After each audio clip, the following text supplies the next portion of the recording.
short films that I'm particularly excited about. Waiting Outside by Joshua Jamieson. It's a simple, moving LGBTQ story that bucks expectation in how simple, in the simplicity of the storytelling. Call Joshua Jamieson up, director of Waiting Outside. Thank you very much. I won't be quite as quick because I don't very often get the opportunity to speak as an artist and as a filmmaker, so please indulge me for a little bit.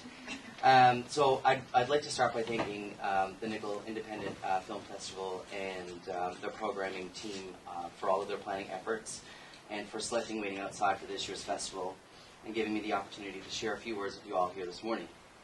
The idea for Waiting Outside came after reading a book of poetry by Carmelita McGraw called Escape Velocity, which was a finalist for the 2013 BMO Winterset Award.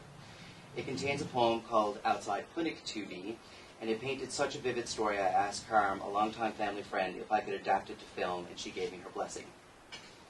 Writing the script got me thinking about how so many people are dealing with so much more underneath the surface, and that we can learn plenty about people by watching what they do and how they behave, but that's still largely conjecture. Then I built a narrative around that idea, creating Simon's backstory, the family around him, and so on. It wasn't until after I'd written my first of 9 drafts and shared it with Carm that I'd learned that she had written her poem while sitting in the waiting room of a cancer care clinic, awaiting the news on a family member. On my own, I'd done copious amounts of research to ensure that I was telling my imagined story accurately, which earned Waiting Outside the Linda Joy Media Arts Society's NL Joy Award and an endorsement from the Canadian Cancer Society. I'd unknowingly created something parallel, but with new context and perspective. Which leads me to an important point. Creatives involved in artistic projects all bring their own points of view, life experiences, and backgrounds to the artwork that they're producing.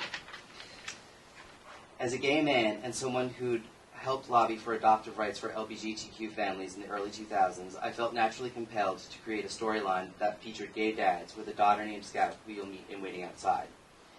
It being a short film, I didn't want to waste precious time talking about how or why these dads had a child, be it from adoption or other means.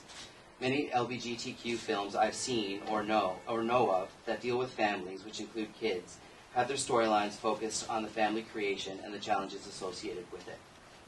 And I just wanted to show an LBGTQ family in an everyday context. Generally speaking, I think that it's important that we get more LBGTQ stories told in that everyday context.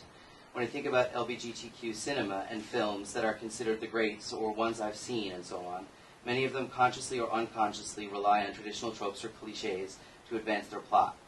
The coming out story, which is more often than not male-driven, the gay guy pining over the straight guy, or, surprise, the quiet athletic jock is secretly gay. They were important and have their place, but I want to challenge myself to simply and beautifully tell a human story from an LBGTQ perspective, and I think that's the key. It goes hand in hand with the idea that's finally being talked about more in the industry.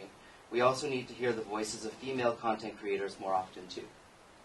For Waiting Outside, I know I benefited greatly from the women involved in the project, producing the film alongside Ruth Lawrence, who led me to consider things from an alternative point of view, and together we have a richer film for it.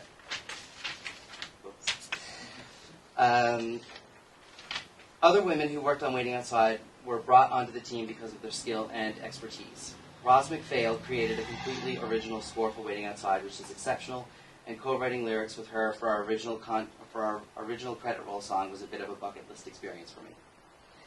I'm proud to say that of the more than 30 individuals hired for the production of Waiting Outside, 44% of them were women. Our cast also features Amy House, a seasoned pro who I was fortunate to have, and introduces the talents of Kate Dobbin. The cast also includes Clint Butler and Kyle Snow, as well as a cameo from Lisa Rose Snow. Film is such an especially powerful medium that allows content creators to connect with audiences in an immersive way.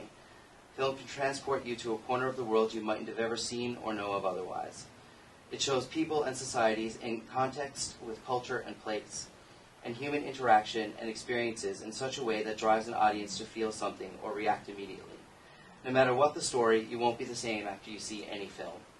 So it's important that as content creators and audiences, we make and watch films that are as reflectively diverse as our society is.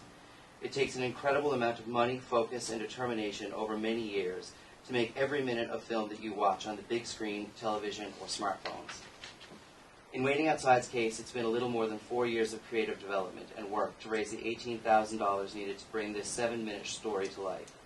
So, knowing that film projects require all that effort, we should all want to make sure that everyone can find a movie that they can relate to or see themselves in.